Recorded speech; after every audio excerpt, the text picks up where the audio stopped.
Bom dia. É uma enorme responsabilidade ter que falar depois da Priscila, que é uma referência no assunto no Brasil. Então, quando não indicar o PAT, eu não tenho nenhum conflito de interesse com o assunto. A contraindicação ela já começa a se definir no própria definição da OPAT, né? Então, o que é? É uma opção de tratamento para pacientes clinicamente estáveis que requerem terapia intravenosa e estão em condições de recebê-la fora do ambiente hospitalar. Então, eu não posso indicar para o paciente instável, eu não posso indicar para o paciente que tem alternativa à terapia venosa, e se o paciente não tem condições de recebê-la fora do ambiente hospitalar, seja por questões sociais, seja por questões próprias, individuais, a gente não vai indicar a OPAT. E o que a gente espera de um programa de OPAT e de um paciente que entra nesse tipo de terapia? A gente quer reduzir tempo de hospitalização, a gente quer prevenir eventos adversos associados à hospitalização e a gente quer reduzir custos com a assistência.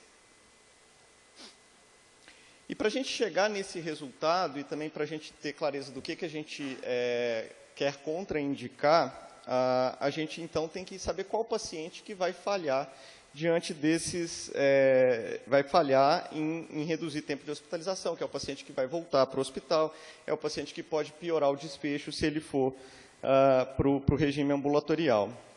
E o que a gente não quer, então, é isso, é readmissão não planejada, que o paciente tenha uma evolução pior do que ele teria dentro do hospital e que ele tenha um evento adverso mais grave porque houve um atraso no diagnóstico, na identificação desse evento adverso. Então, identificar esses pacientes é fundamental para que a gente saiba para quem a gente vai contraindicar o PAT. Essa tabela é da diretriz, que a Priscila já mostrou. Então, aqui mostram as indicações, a elegibilidade da OPAT.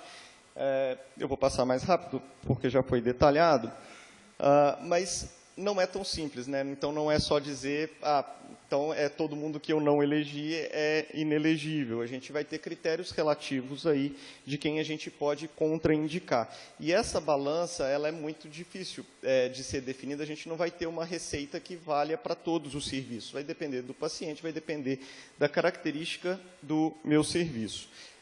Então, a gente tem muitos tons de cinza entre um lado e outro e que pode variar conforme o meu cenário.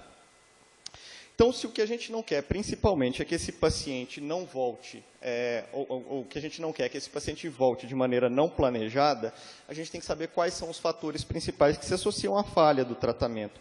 Então, a gente vai ter presença de comorbidades, como a Priscila falou, né, o paciente descompensado do diabetes, ele pode até estar bem da infecção, mas se eu mandar ele para casa sem essa compensação do diabetes, ele acaba voltando e isso é ruim.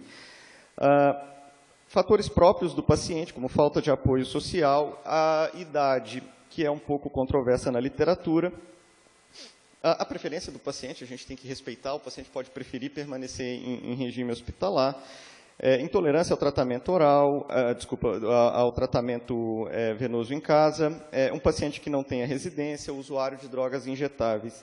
A própria estrutura do programa, né, então eu posso não ter condições mesmo que o paciente tenha um diagnóstico que é elegível para a OPAT, eu posso não ter condição de fazer monitoramento, acompanhamento desse paciente no ambulatório, eventos adversos do medicamento, complicações associadas ao acesso e da própria doença do paciente. Então, quando não indicar o PAT? Eu vou tentar responder isso, mas eu já adianto que eu acho que eu não vou sair de cima desse muro e dar respostas claras de como fazer isso. Então, a não indicação. A gente tem critérios absolutos, que acho que não geram dúvida para ninguém. A gente não vai dar alta para um paciente clinicamente instável e a gente não vai fazer o PAT para quem não tem indicação de terapia endovenosa. E a gente tem critérios que podem ser individualizados pelo paciente ou pela minha realidade local.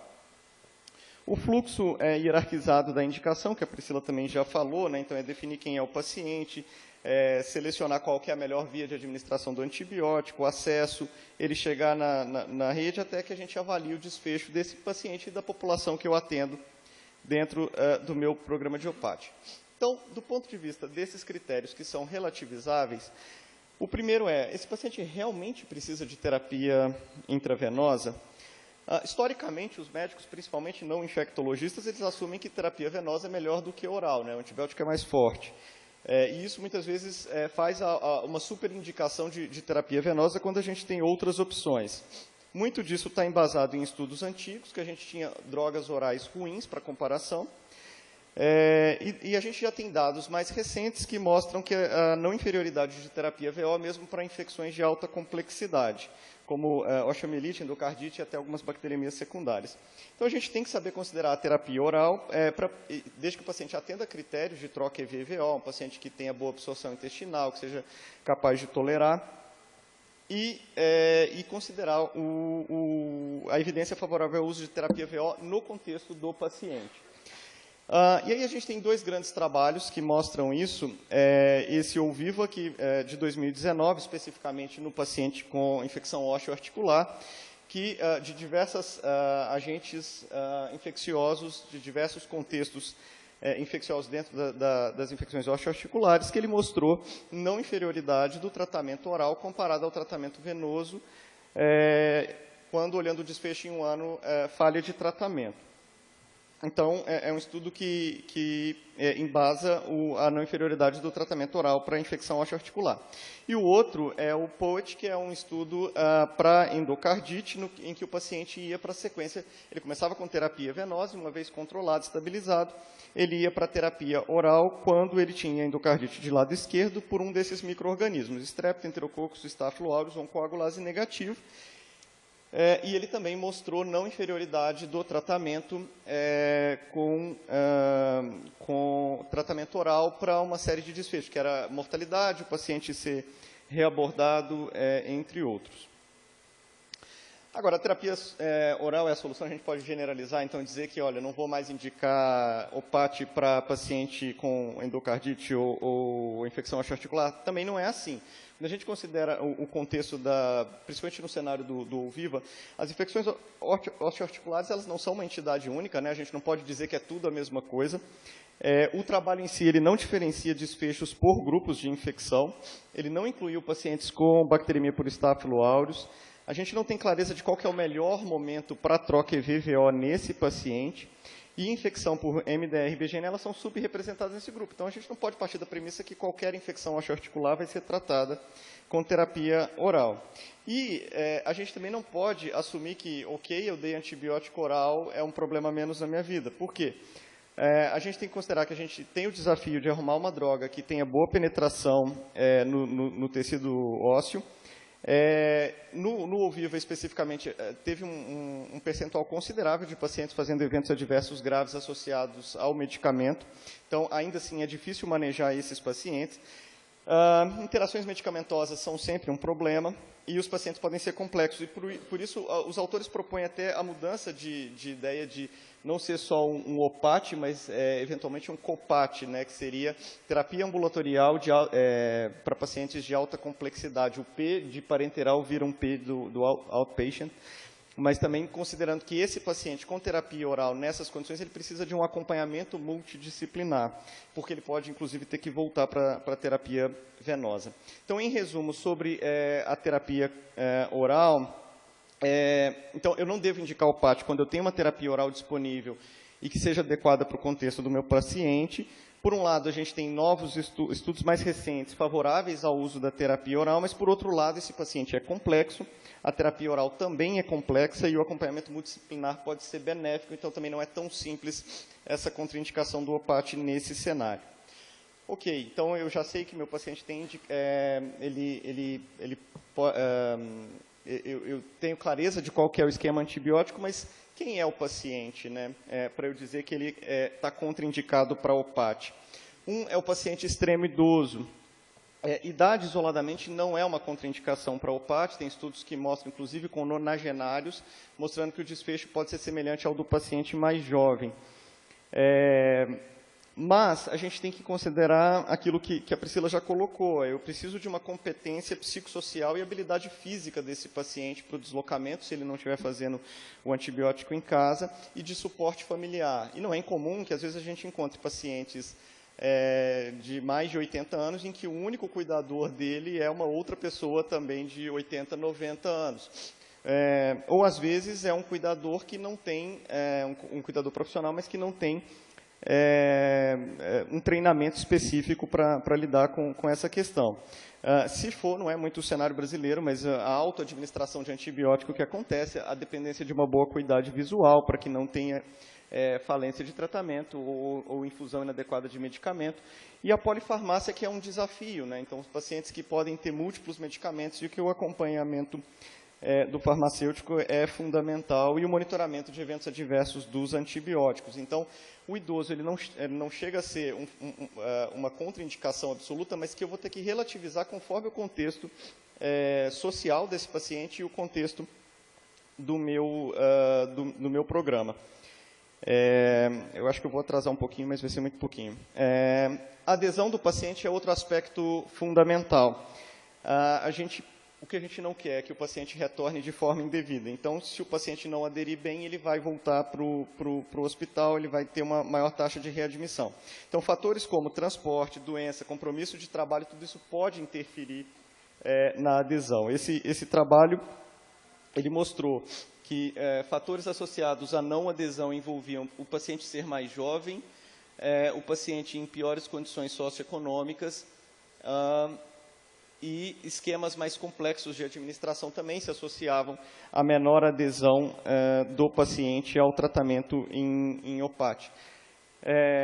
Ainda outros aspectos, como rede de apoio, entendimento do propósito do tratamento, tudo isso pode interferir na adesão. E é importante considerar esses aspectos na tomada de decisão, sobretudo em cenários diferentes do home care, mas mesmo no home care isso pode ser complexo.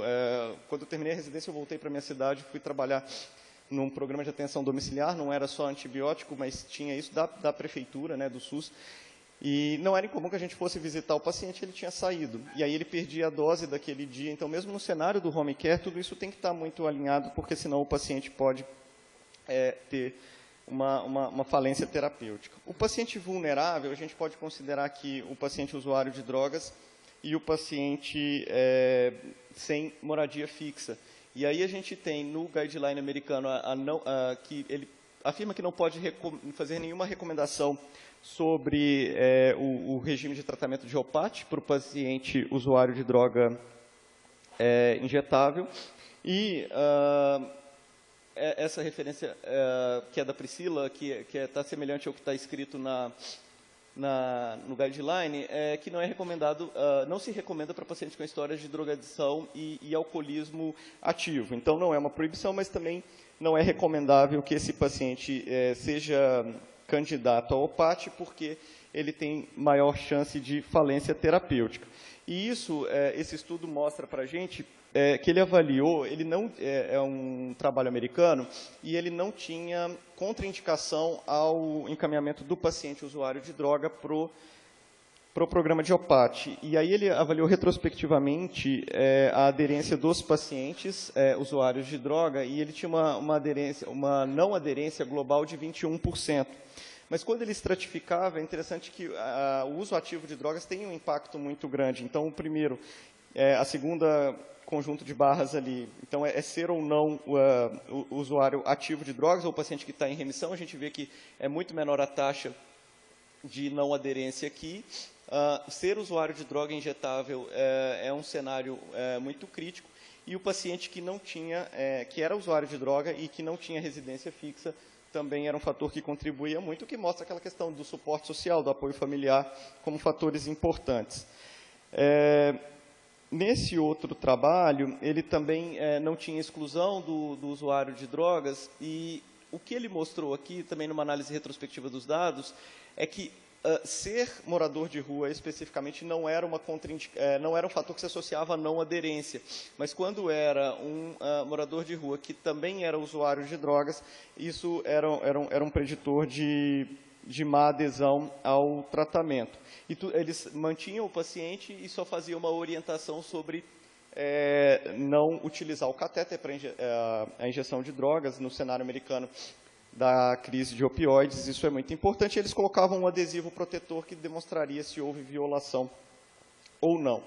E esse trabalho ele vai na contramão e ele mostra que eles conseguiram tratar em OPAT pacientes usuários de drogas injetáveis, desde que em remissão, com sucesso e com taxa de adesão não inferior, ou, na verdade, taxa de adesão igual à do grupo controle não usuário de droga. Então, foram 20 pacientes, não são tantos, mas todos completaram o esquema de antibiótico e eles tinham, em conjunto, a obrigatoriedade de um segmento de controle do abuso de substâncias. E 3 apenas retornaram o uso de droga durante o OPAT, mas todos eles não usaram o catéter, porque a grande preocupação é a infecção pelo uso inadvertido do catéter.